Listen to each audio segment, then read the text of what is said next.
Sura huto eni jebe na yenya se sura nije ahuto be na yenya se sura huto femponi nasruho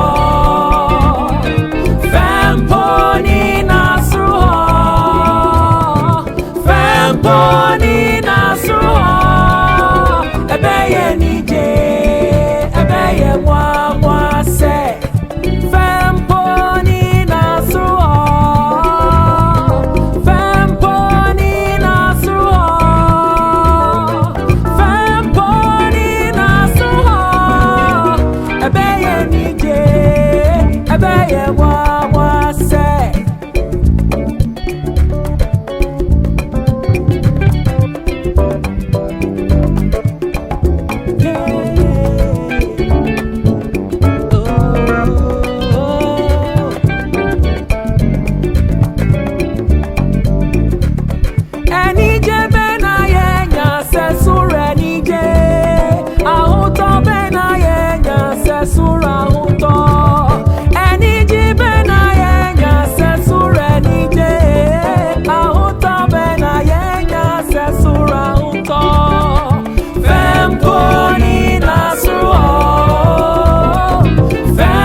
Femponi